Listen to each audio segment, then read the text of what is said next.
My name is Frank Grimmelman. I'm President and CEO of Arizona Cyber Threat Response Alliance, or ACTRA. And I can't tell you how excited we are to have this panel with us today and the knowledge they're going to be able to share.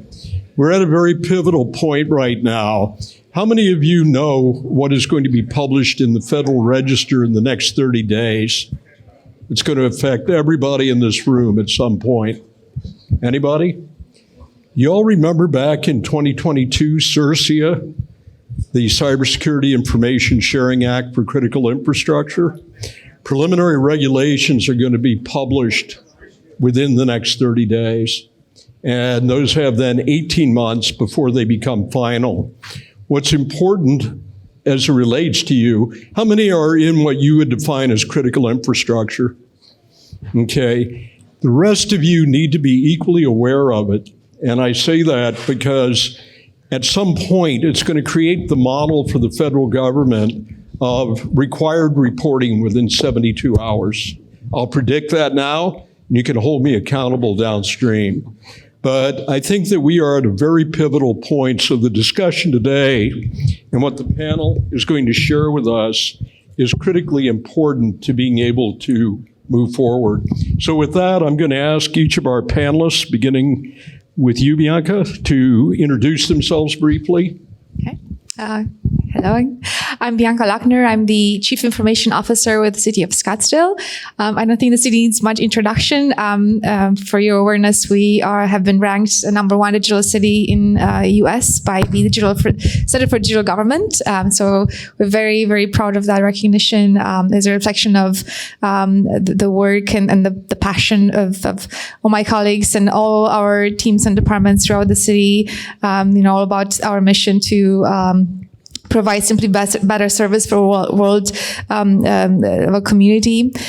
We welcome 11 million visitors every year because of the beauty and what Scottsdale has to offer. And with that comes the importance of protecting and ensuring that amazing experience that everybody expects. So I look forward to a wonderful discussion this afternoon. Hi, Anthony DeSilva. I'm the Senior Security Architect at Mercury Insurance, and actually the CTO and Chief Architect for ACTRA. Mike Manrod, CISO, Grand Canyon Education, and I think the part I'm most excited about, I teach at GCU in the cyber program. Hi, I'm Jean Shapiro. I'm the Chief Security Officer at Achieve, which is a fintech company here in Tempe. And our goal is to help people get to a better financial future. Hey guys, Ryan Murray. I'm the Deputy Director for the Arizona Department of Homeland Security and the Chief Information Security Officer for the state of Arizona. And since we've talked about some of the things we're proud of in our goals, really looking forward to helping our Arizona government entities raise themselves out of cyber poverty and really helping to focus on protecting and defending all of government everywhere across the state of Arizona. And near and dear to me, a member of my board of directors. With that, I'd like to start out by getting just a encapsulation of the projection of what's going to happen with the threat landscape, Mike. What's your prognostication for the remainder of the year, particularly second half? Yeah, so I think the first thing I'll open with is the most predictable thing is that predictions are often eclipsed right now by the unpredictable nature of our world and our threat landscape.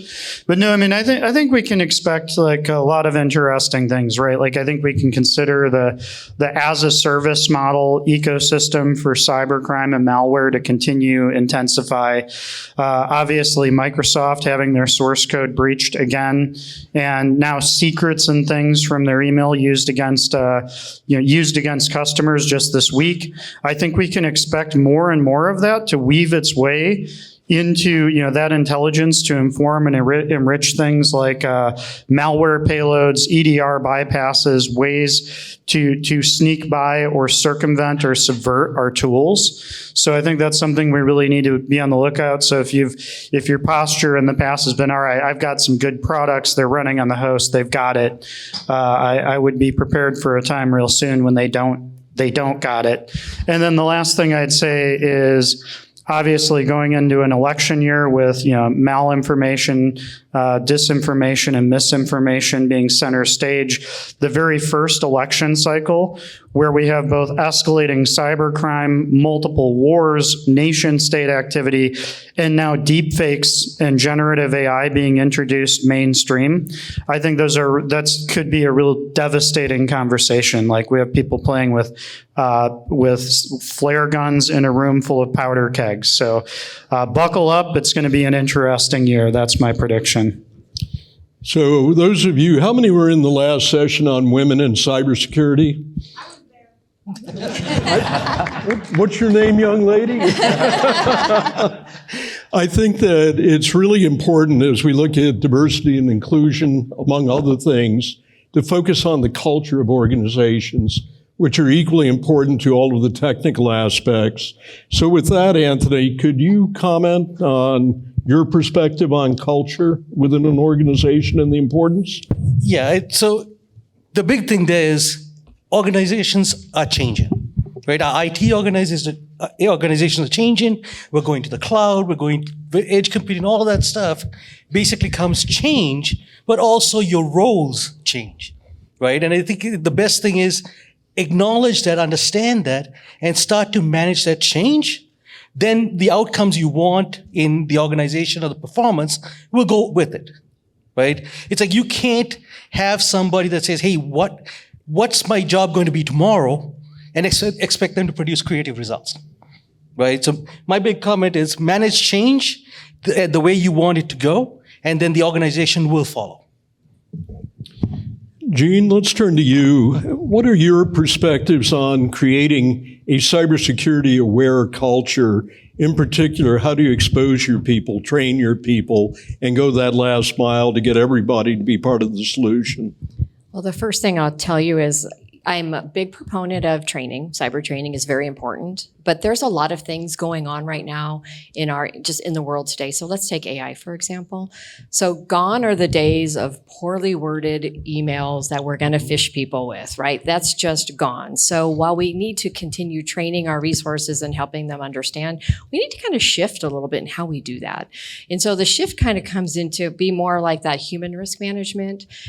We personally at Achieve, we're actually doing like a positive reinforcement versus negative reinforcement to try and help people understand and engage. And my team, and we're getting out there to help people understand what's happening from a cyber perspective. I'm reaching out to each organization. I'm having conversations with people and helping everybody understand what's happening in our industry and what's in the news. Sometimes they don't hear about it, but I think it's important for them to understand what's going on. There's a big thing that happened in healthcare in the last couple of weeks. It's huge. It impacts everybody in this room probably, and you may not even know it, right? But you may not get a bill for a while from your healthcare provider. That's good news. I used to be in healthcare. I'm really glad I'm not there right now, and I feel for all of my peers there right now because it's very painful. But the reality is, it's like every time I go talk to an organization, they want to know, like, hey, tell me about a time when you had a cyber breach. Right? And you know what? I'll tell them stories, and they love to hear about them. And it's a way for them to learn in different ways, like what we're all up against. And so the stories behind what we do, we need to kind of bring those out in the open a little bit more and kind of talk to people about it and really kind of shift that human risk awareness. But I'll be honest with you, we can do all of those things. But in the end, if we're not doing the basic defense in depth, it doesn't matter. It doesn't matter how well you train people. If we're not dealing with our cyber poverty, I love that. I'm totally stealing that. If we're not dealing with that, if we're not talking to our boards about how we kind of shift and manage and get extra dollars associated with some of that defense in depth that we may not have been focused on, it doesn't matter how well you train people. I hate to tell you, again, I'm all for training. The regulators look for it. Auditors look for it. You have to have a great program, but in the end, that's not going to be what's going to happen. So if you don't have good defense in depth, trust me, I have tried to train helpfulness out of healthcare providers. It's impossible. They're super helpful. They just are. So it's like you're never going to train helpfulness out of people, out of customer service reps. Forget it. So do the training, be aware. As a CISO, I want to get in front of people. I give them stories. They're very interested. They're real stories. I may change the names to protect the innocent, but they're real and they're interested. So I think that interest actually helps us. So that's what we do. I just want to share, I really love that. I I read the research recently, I think it was Gartner from last year, that 7 in 8 workers just ignore the trainings, the cyber training, not on purpose, just because it's not maybe intuitive to them, or it's just harder for them to do their jobs, right? So how do we move beyond that, just providing training and keeping them accountable to really make it cyber-centric or user-centric, user design as a primary when we think about these types of trainings? How do we make it easier for people to do the right thing and not harder for them to do the wrong thing, right? I think if we have that kind of mindset and that kind of a cultural underpinning, would maybe make a bigger difference, as you just shared as well. My 2 takeaways, Gene is obviously an optimist, and I say that because rather than delaying getting a bill, I can't get approvals for a prescription, but that's the other side of the equation. I'm sorry, Frank. The second thing, a positive side of AI you brought up, you know what that is? It knows how to spell, so the phishing emails are much better now. With that, let's go ahead and turn over back to Bianca again. How do you safely motivate with AI?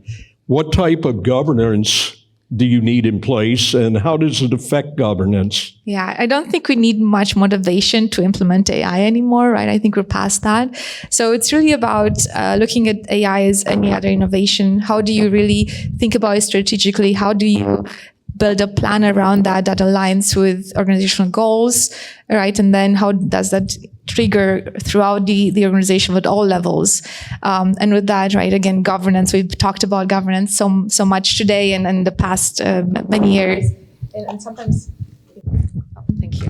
It has, I do think governance has a negative connotation, but you cannot really, right, put some boundaries so that your stakeholders can really innovate efficiently and safely.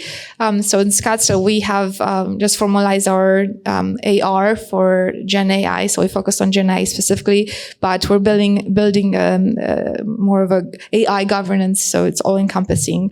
But as an organization, we have to assess and establish the level of risk we want to take with AI, right? And prioritize use cases that are perhaps safer, and as we continue to learn and how to efficiently adopt AI. So we're doing that, but at the same time, having a regulation or an AR, it's not the end of it, right? You have to really implement, you have to execute on that, and you have to have training in place, you have to really have a solid understanding of the risk and also the regulations that affect your organization internally and externally. With that comes data privacy. So really having a enterprise platform to manage all that, I think is critical. So you cannot do it relying on departments or certain of leaders to be the ones enforcing it. So Anthony, wrapping up on culture, what do you mean when you say, where is your ethical? Do not cross the line. So I have this concept that everybody has an ethical line, how far you would go in what you're doing, right? Hack back an example. How far will you go before you get uncomfortable?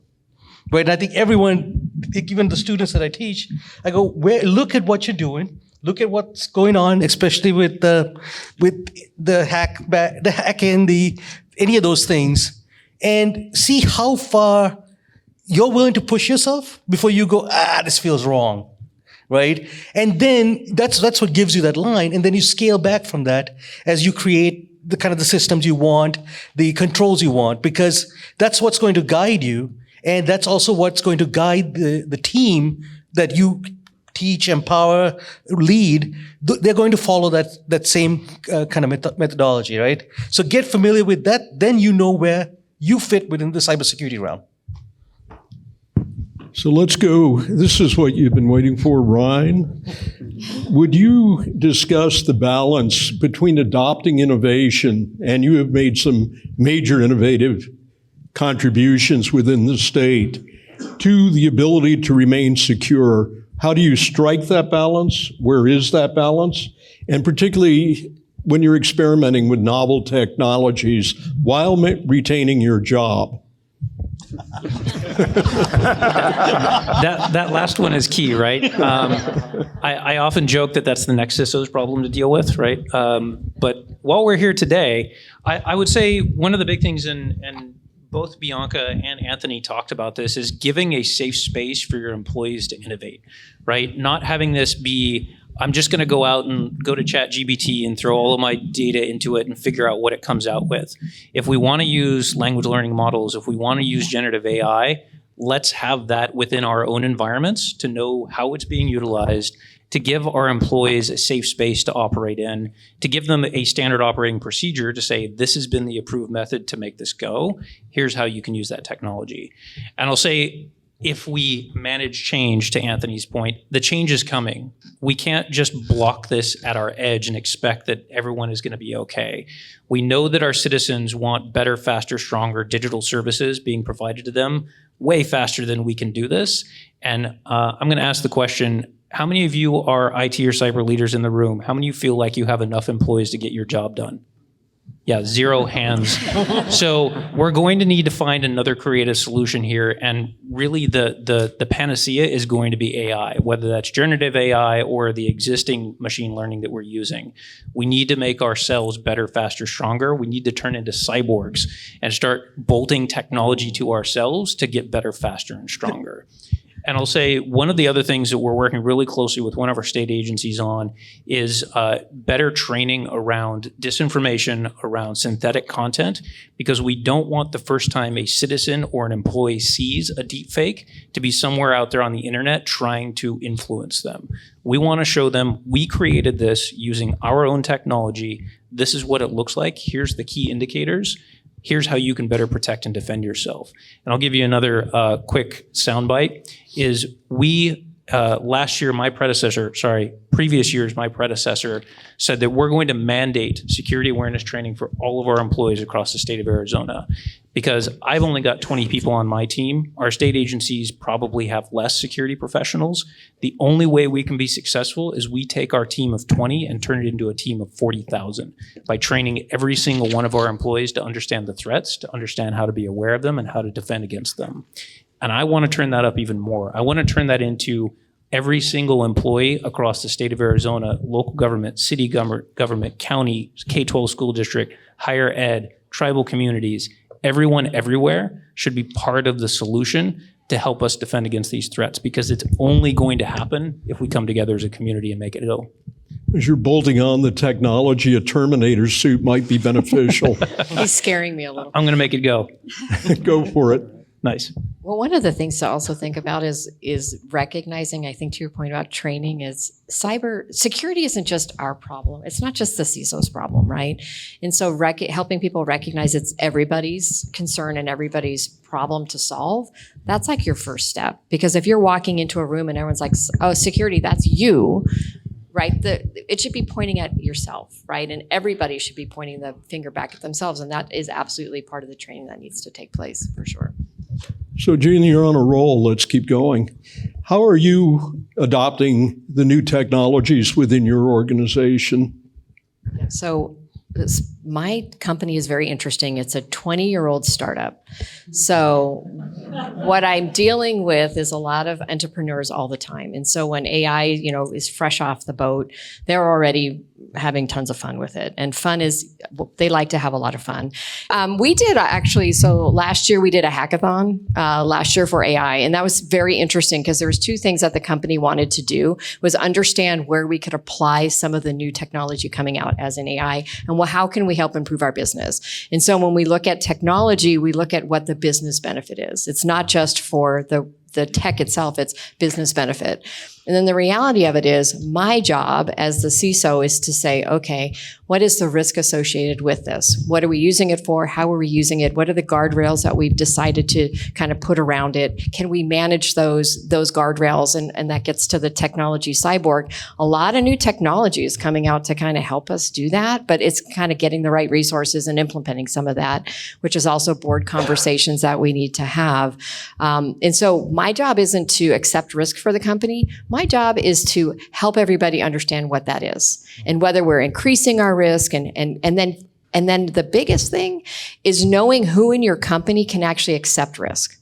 So if you don't know who that is, you better go find out, because it's not Mike next to me, right? So it's like there's a lot of times I'll be talking to people and they'll say, oh, I want to do these things. And I'll say, yeah, but this is the risk associated with that. They're like, that's okay.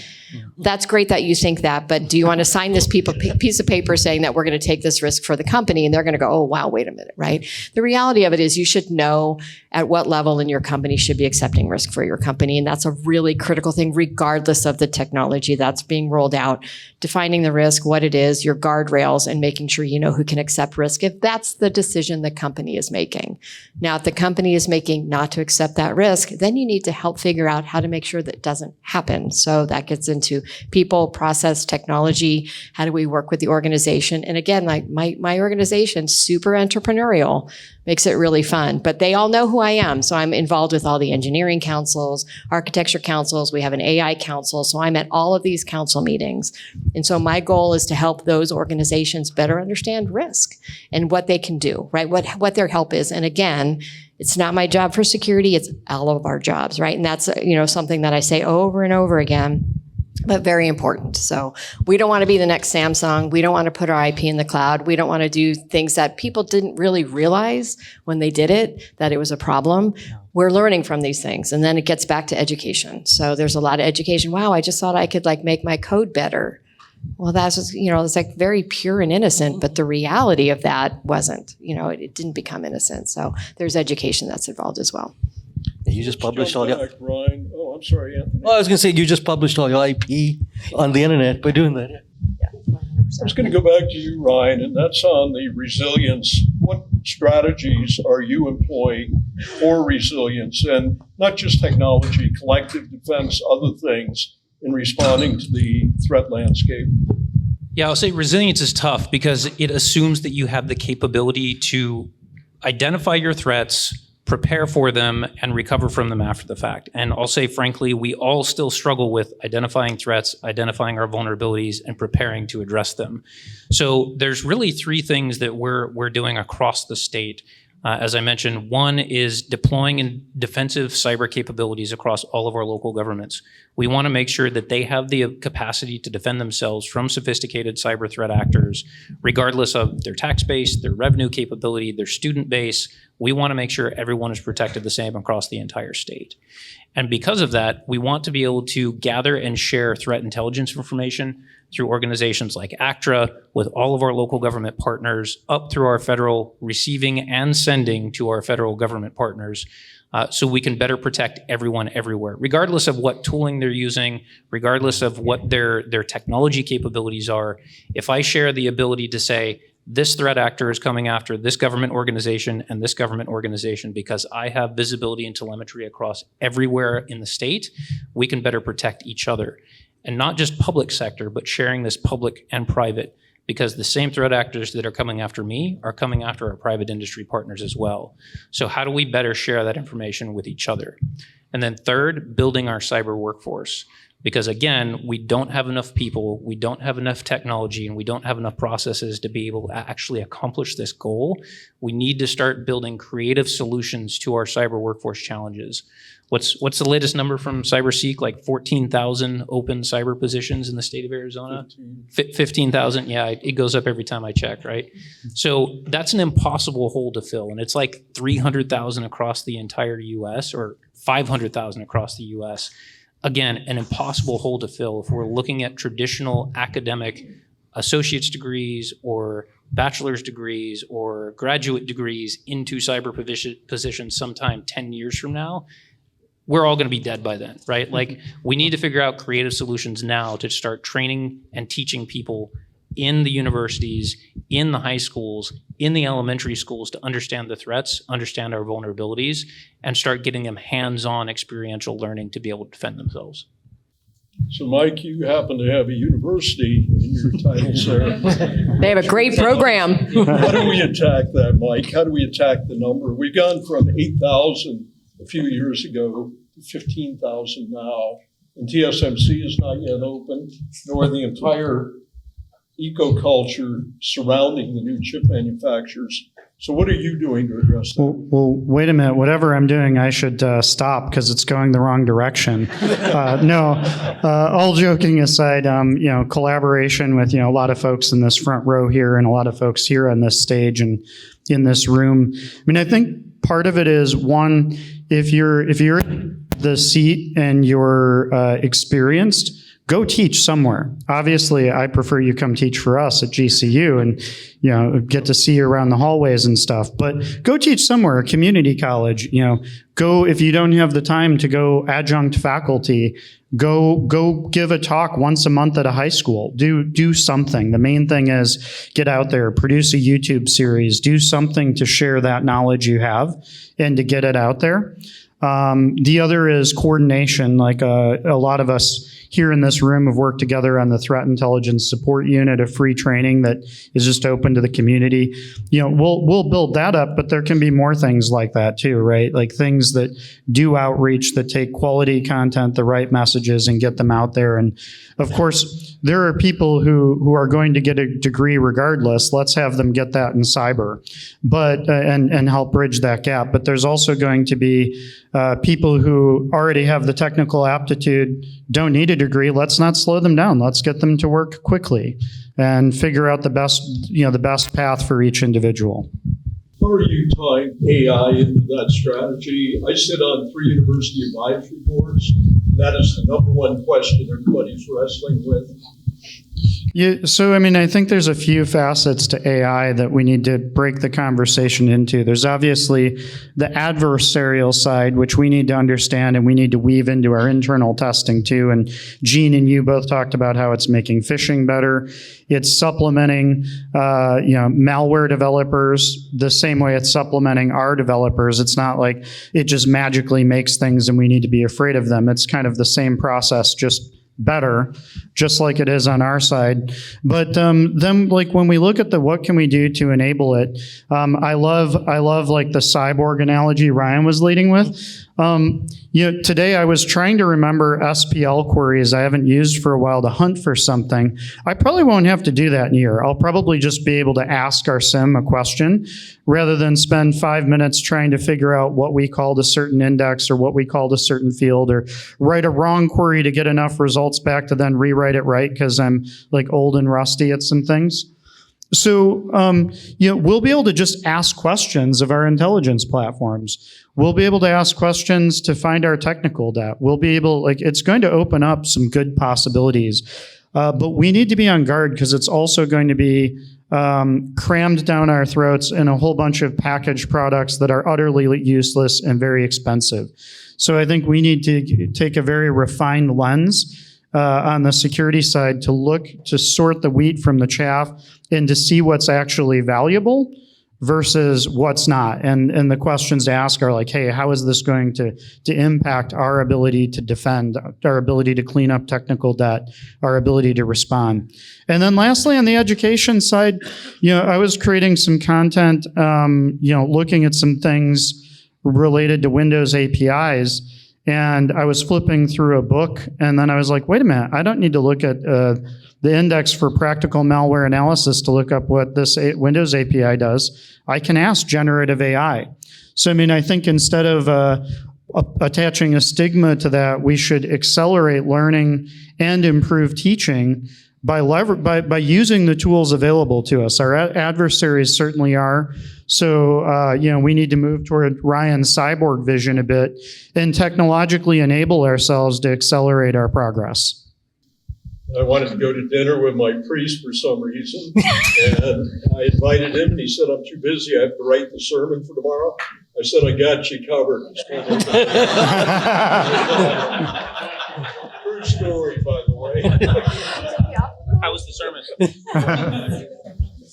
So, a question, Bianca, for you. We were talking a lot about AI and culture and security and so forth. How about the privacy implications? You are under a magnifying glass in the city. How are you addressing those? Yes. So how we began a few years ago, and my colleagues here in the room, it's their efforts that led us to develop a data privacy AR, right? And now we're still not struggling, but I think now we have a better strategy on implementing that regulation, because we committed to be transparent and empower our stakeholders, our constituents, on them having a say on how their data is being collected, used, managed, and so forth. And now we're finally in a stage where we can act on that, have them have a way to have a say, right, and have visibility into how we're using that data. And I think that's so important when you talk about leveraging AI, right? You cannot do AI effectively without having a strong data program. So you cannot build a center of AI excellence without a center of data excellence. So I would advise folks in the room to really invest in that data management effort and really tell the story of why that is such an important precursor to really making a difference with AI. But you have to do it fast because, right, the train is already moving. So that's a challenge, I would say, making sure that you have the data quality piece in place and that you're acting responsibly, minimize bias, and be very transparent as an organization. I want to go to you for a minute, Anthony. One of my favorite topics is collective defense, which I know you're very much involved with. Rather than asking it as a generic question, I'd like to talk about the convergence zero day spotted a few weeks ago, and use that as a demonstration of the public-private partnerships, the collaborative defense in action. So, without giving too much detail, what happened a couple of weeks ago was IoT, especially meeting room devices and stuff like that, we don't typically think is part of a network, can be attacked. It's something that's running that we don't typically have an antivirus software on it because it doesn't have a real OS and things like that. Well, what we found was a certain brand of meeting room device has a Windows 11 box attached to it behind the TV. And the interesting thing about that is there were multiple attack vectors that got this software on there. How we caught it was we saw it going out to an IP address that it shouldn't. And we went, okay, why is it talking to that file? And we intercepted it and stopped it. That's how we caught it. But the point was devices that we wouldn't normally think would now be part of an attack vector have become part of that attack vector, right? So I guess where this really goes down to, everything is an attack vector now, right? It's like if you just look at it, the watch you wear, the IoT device, the sensor that senses when you go into the bathroom and do the water thing, right? It's like all of those things are going to do something to attack you or be part of a network that attacks you. So I think when we look at these devices, it really comes down to how do you harden them? How do you provide? Basically, I think the biggest message is anticipate that it's going to be a problem and design around it. Ryan, taking a look at collective defense and continuing the discussion, what are you doing uniquely with hard examples of what the state's doing in terms of that?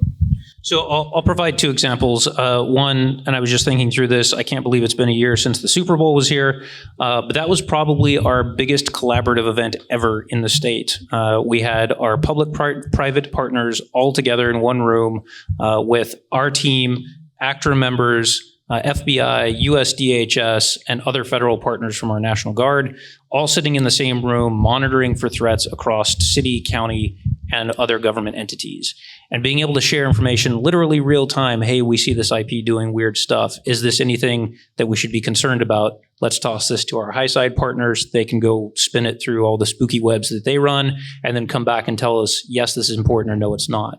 And I'll say one of the big things that we found, this was back when QBot was starting to get thrown through malicious OneNote documents, which no one blocks OneNote documents, which is weird. And we saw this start to hit a couple of individual cities and counties across the state right before the Super Bowl happened. And because we were able to bring that information to bear to say, we're seeing it pop up repeatedly over the past week, we can take this information, share it with everyone across the community, and help them to better protect themselves. I'll say another concrete example specifically around how we are ensuring that we're protecting even the smallest organizations. We've had a couple of cities that don't have IT departments, that don't have cybersecurity professionals. We've deployed our tools in their environment and we've seen bad stuff happen. We had one user, which is fantastic that they want to be innovative and creative and they want to learn, that just kept running malware on their personal device. It's like, please stop. I get that you want to be a malware researcher. That's great. But please stop just downloading stuff and running it on your desktop. Thank you. Shout out to CrowdStrike for stopping people from doing harm to themselves. But that kind of stuff, having additional visibility from my team, from others in the community to say, we see bad stuff happening in your environment. Is this expected? Is it not?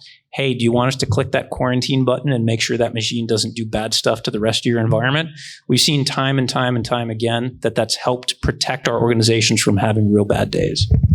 Plausible deniability, though, does it? Yeah, for sure. Can I add one thing to this? So when we were talking about the attack that we had, being able to communicate that up through the state, through law enforcement and other organizations that helped us analyze this, that I think played a key role in figuring it out and identifying it and stopping it within a very short period of time. Because of the volume, I think all of us would agree we need to orchestrate and automate as much as we can where it's practical, and the tools allow us to do it. The other side of that equation is we increase the stacks. We're not focused on the people. All we're doing is increasing the attack surface because of the interrelationship. I can go back in my early career with Citrix and Windows NT, and they were always trying to keep in sync between the two. So this continues to be the issue as you increase the complexity of your defenses. How do we keep the people up at the same level to be able to utilize those defenses and not have the adversary weaponize them?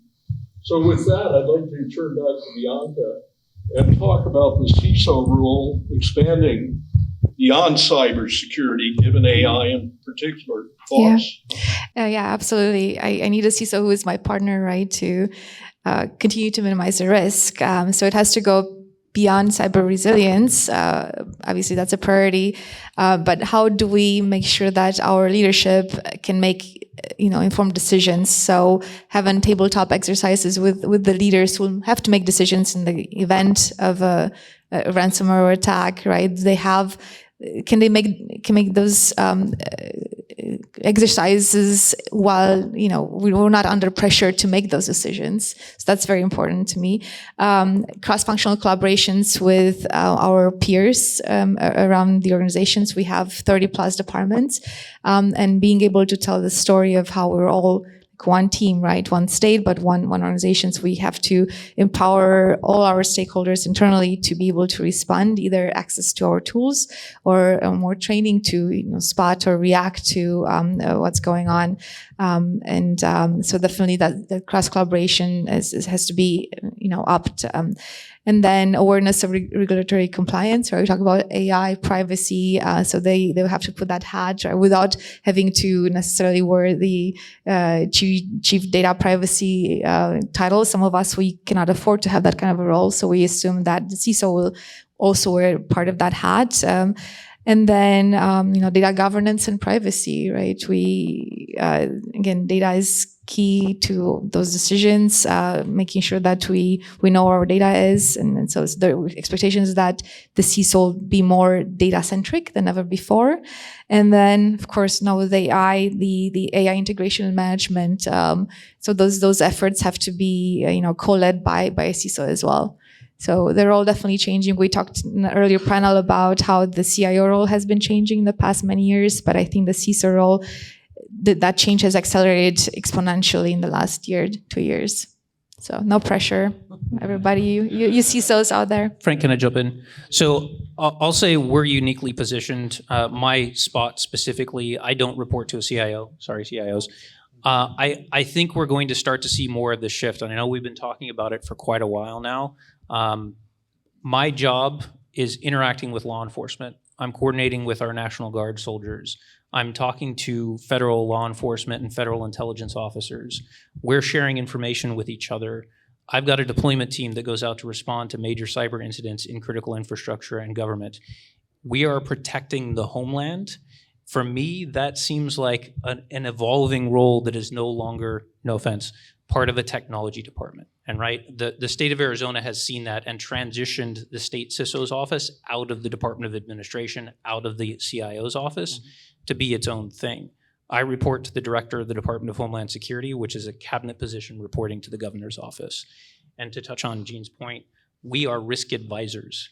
We are there to provide risk advice to the organization. And while there are others, financial risk, other business risks, we're an equal voice in that conversation, which I think we want to make sure that it's either provided by the CIO's office or provided directly to ensure that that's just as equal of a risk that's being managed as all other risks to the business.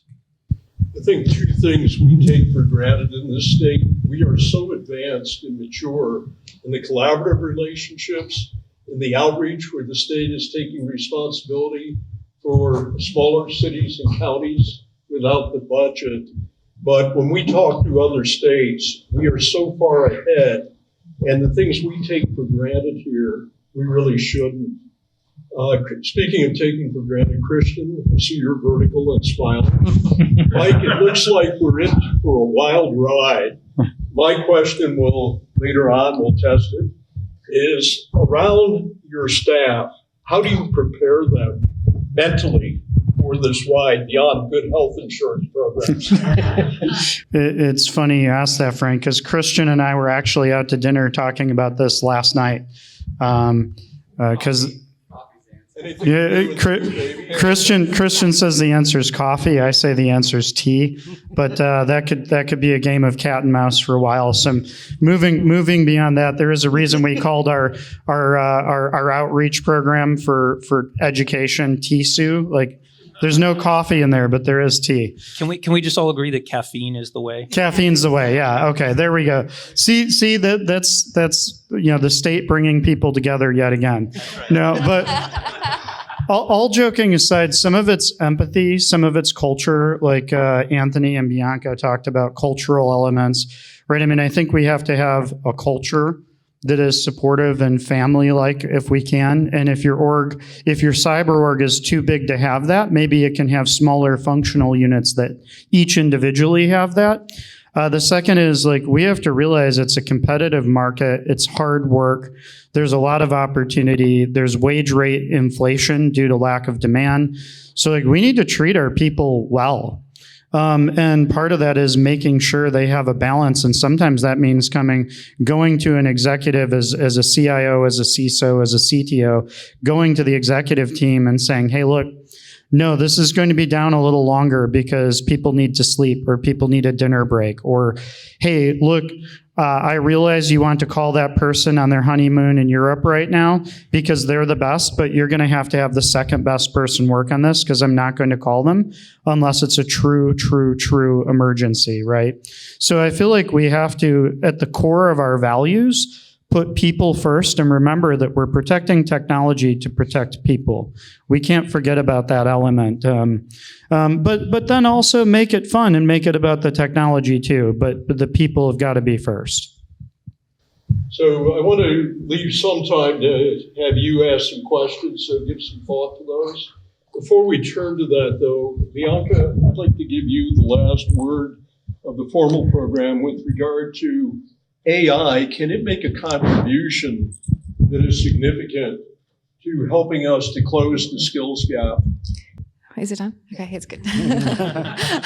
So yes. Okay. Well, I don't mean for this to be inferred that I'm an AI expert, right? We're the beginning of our journey in Scottsdale, and we want to explore, and we want to explore safely. This is why, right, we have put guardrails in place. We want to empower people. But I do think, and then I do have conversations with my colleagues, right, and then they hope they're worried that AI is going to replace some of our team members. So we have to be very strategic around it. There's going to be ways that we can continue to enhance our automation capabilities. And with that will come some staffing decisions that will have to be made. But I know we'll make the right decisions, right? In Scottsdale, we always first. Oh my gosh. Okay. Yeah, so it's The drinking game for the happy hour is going to be strategy, musical yes. microphones. I Get ready for it early. think the strategy is to really be, people-centric while you leverage AI. Really, just always have that as a priority. Yeah. But automation is definitely going to be life-changing for all of us and AI. So, some questions for anybody else?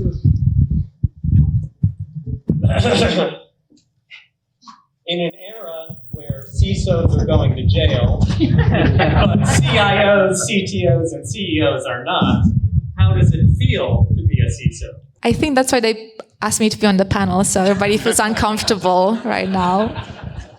So, I should be the one feeling uncomfortable so I've been saying for on the behalf of all record. CIOs. So I've been trying out decorative because I think CISOs should get designer handcuffs. I'm just saying, I think there should be some VIP privileges here. And I'm just kind of putting out there, the cake that you bring to me in visitation, I want it to have a good lockpick set, but then a lot of strong black tea packets and some Jack Daniel's bourbon things. No, but I'll let everybody else answer that too. But it's kind of scary and it's a bit of a double standard. Mike, just know I'll come visit you, I promise. Okay, thanks, We're all welcome to Bianca. visit. Yeah, it's actually All right, that works. it's actually kind of interesting. So with regulated companies like SEC regulated companies, frightening, right? So it's like understanding how you actually work with your board and how you're documenting how your organization has their SOPs and what they're doing about them is actually critical. I mean, you have to get down to the people, process, technology in your own organization to basically cover everything that you do. And to your point, it's like I had the opportunity to hear the CISO from Uber speak at a conference last week. It was very interesting to hear his story. I think you all, as a CISO, should go and read that story. It's quite fascinating and a bit scary at the same time, being a CISO. When you're in a privately held company, which I am, but it doesn't really matter because I think this stuff is just going to keep coming downstream. So whether you're a publicly traded or privately held still deals with publicly traded. So in the end, it's going to start intertwining itself. It's going to be very interesting. Something to definitely watch. Good. Yeah. Microphone chicken. I'll just say, we've already talked about it. Gene specifically said, we're risk advisors, right? We should never own the risk to an organization. One, don't lie to law enforcement, right? That's why you go to jail. Don't lie to your board. That's also why you go to jail. Don't lie to your shareholders. That's why you go to jail. If we are seen as the fall guy for cyber risk or fall lady for cyber risk, we are doing our job wrong. We should be presenting that risk to the board, to the executives, whoever that is in your organization, for them to decide whether that's acceptable or not. And if we're not doing that and we are inherently accepting that risk ourselves, then yes, you're going to be in a world of hurt, whether that's going to jail or just getting fired as the fall person. But we should never be holding on to that risk. We should be advising and providing that out in a truthful way. Let's not lie to people. See, one of the things, my job is to advise the teams taking applications into production on kind of, have you met the security risks? Have you met regulation, stuff like that? One of the comments I always make is, I am not the guy, I'm not your parole advisor, the guy that's going to push you to do something. My job is to advise you on how you should do it in the most secure way. Right? So the responsibility is the application owner or the people doing the application development, and they should know what the security elements are. It's all published, right? There's no reason for me to go tell you have to do this. My role is to show you how to do it effectively and how to bring that in to your development environment, but not to hold you accountable for it. And make sure you document it. Yes. Yes. So, and I just want to add something quickly. So it comes down to the risk appetite of the organization, right? So you advise, and then they're the ones assessing the level and setting up the level of the app, where the organization can be based on the funding you have available, based on the, what the organizational goals are, the mission, or whatever that might be. So as a CISO, you should have that conversation and say, okay, this is the risk you're assuming. If you want 0-day vulnerabilities, this is how much funding we need to implement that. If you want, 10 days vulnerability, that funding maybe is not as high, right? But this is up to you to assume that risk. As a CISO, you're going to implement what the direction is of the board, of the council, of whoever makes the decisions. But CISO doesn't get to, luckily make those decisions because they don't have oversight of the funding available, right, to really lower the risk or meet the risk. And some of it kind of defines. One misnomer. 24 years ago, I put my CEO in federal prison. And the liability you're referring to has always been there. It's fiduciary liability of any officer of a corporation or anybody who is an officer in senior management. The D&O coverage, the E&O coverage, whether or not that remains available, et cetera. But I had a call right after that decision, and it was from a CISO saying, can I get insurance? You've always had insurance. But I think that now it's focusing on the responsibility to essentially step up to your leadership if they're doing something wrong and acknowledge it. You may end up, even as a whistleblower, getting fired ultimately, but you will not have the liability, and you'll probably have a much better life and something you can enjoy. Yeah, but think about I totally agree with you, but one of the things to think about is also we have to continuously educate our boards and be that place for us to go. So we may be bouncing, like I know you don't report to the CIO, I do. I won't allow my CIO to accept risk, right? I don't think he should be doing that either. And the reality of it is it's how I educate my board, especially what's going on from a regulatory perspective and the fact that we could go to jail, right? There's key things that we have to start educating our boards about when they make a decision as well. So there's a lot of education processes throughout our environment. Any other question? Last one. Any opinions about the growing call for regulation criminalizing ransomware?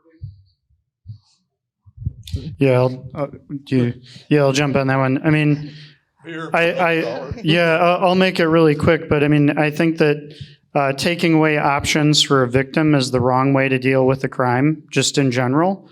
I don't think it's good to pay the ransom. Don't pay the ransom. But I do not think that, I don't think the government should be stopping an org. Like if we have a healthcare org, for example, that's a supply chain to like, say, all the medical billing in the country, and all that's going to, just hypothetically, and $22 million is either going to bring that back online or not. Just a number out of thin air, totally. I think that these decisions need to be made individually, case by case, thoughtfully, and banning it and criminalizing the people who have to make these tough decisions is not the way to fix it. 100%. And we never talk about small business. So we're big business. Our companies have money to help us do cybersecurity. Small business does not. So in many instances, that may be their only option. Right. And then we're going to criminalize them for trying to get their small business back online. So it's like we have to think about everybody in the environment and how that impacts them. So one last thought in a bullet fashion. What is the sentence you'd like to leave with the participants in terms of what you think is most important? You looking at me? Am I going first? Yep. All right. Pass the baton. Work with each other. We can only do this. Sorry, the benefit of we're getting to go first. So work with each other. We can only solve this problem as a community because it is impacting all of us. Stop siloing. Stop looking at this as only your problem. Stop looking at it as I've got this problem solved, so I don't need to worry about my neighbors. We're all interconnected. We all live in the same neighborhood. We all live in the same cities and counties and towns and states and nation. We are all impacted by these problems, and we all need to be reaching out to each other to make sure we're taking care of our neighbors. So work together. And you want me to just drop the mic after that one? Micros, yes. No, he actually literally, that's exactly what I was going to say, but you did. But the reality of it is it's like we all have a story to tell, and we need to be telling those stories to each other because we all learn from them, and we will be better with each other, helping each other and managing what's happening. So just consider that. Find and deal with technical debt. every moment you think it's good, it's not good. So like, look again, because it's the little things that always get us. And if you don't, the technical debt collectors, also known as ransomware guys, will come and find it for you. Love it. Educate your users. The cyber problem is everybody's problem. Push it down. We already said we don't have enough of us to go around. So what do? We empower our users to become us. I want to say resistance is futile, but I want to say hire and retain great people. I'll leave one thought. Don't look left, don't look right. Each of you have the power of one to change the world. Engage and make it happen. It's up to you.